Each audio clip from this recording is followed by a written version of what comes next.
It was 2:11 a.m. when the phone rang. The sound pierced the silence of the kitchen like a knife cutting through water.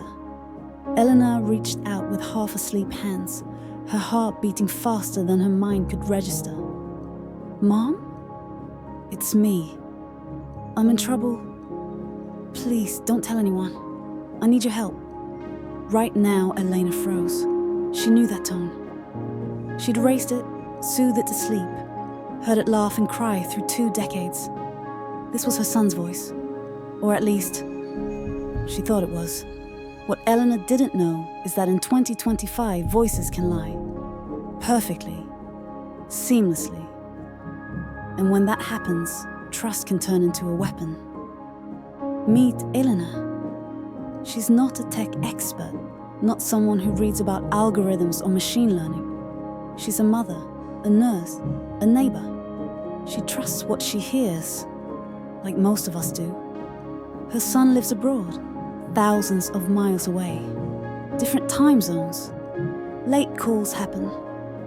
Sometimes he would wake her at night just to share news or frustrations. So when the phone rang, she didn't question it. But this time the voice was different. It carried fear, urgency, and her instinct was to believe. Because when a voice we know tells us to act, reason often takes a back seat. That instinct is exactly what scammers count on. In the age of AI, they don't need to steal your password. They steal the sound of someone you love. Here's how voice cloning works. In simple terms, a short sample, sometimes just 5 to 10 seconds, is enough to mimic tone, pitch, rhythm, breathing, even pauses. The AI doesn't just mimic sounds, it maps identity. From one sentence, "Hi, it's me, just checking in." The model extracts thousands of micro-features. How long you hold vowels, how you rise at the end of a question, where you pause when nervous. Once trained, it can generate brand new sentences in your voice. Words you never said, conversations you never had. And in 2025, these tools aren't locked in labs. They're in apps, often free, just a click away. Instead of disguises or fake accents, scammers can now weaponize the most persuasive tool: the voice of your child, your parent, your partner. Why now? Why is Eleanor's story not just possible but common? The answer is access. AI voice tools have gone mainstream. Apps promise: clone your favorite celebrity, narrate your audiobook, speak any language in your own voice. Fun ideas until criminals join the game. The cost collapsed. A teenager with a laptop can clone a voice in minutes. And scammers noticed. In 2025, regulators reported record highs in AI-assisted fraud. Families sent thousands of dollars, believing they were rescuing loved ones.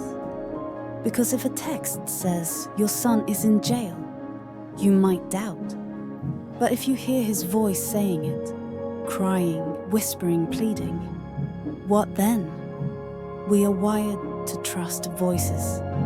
And AI has learned to mimic all of it. Let's walk through the playbook. Step 1, harvest a clean sample. A voicemail, a TikTok clip, a YouTube video. A few seconds is enough.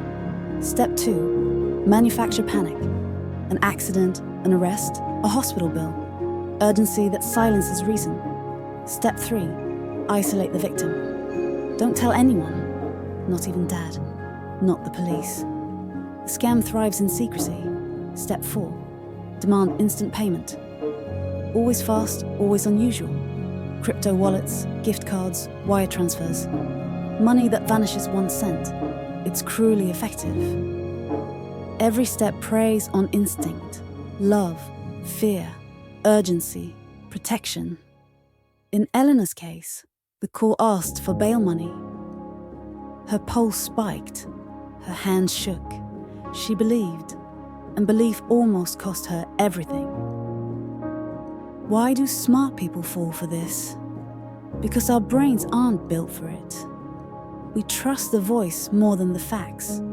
We panic under time pressure. We skip verification because fear feels faster. When the voice you love says, "Don't call anyone else, I need you," you obey. It isn't stupidity, it's humanity. But humanity is what scammers exploit.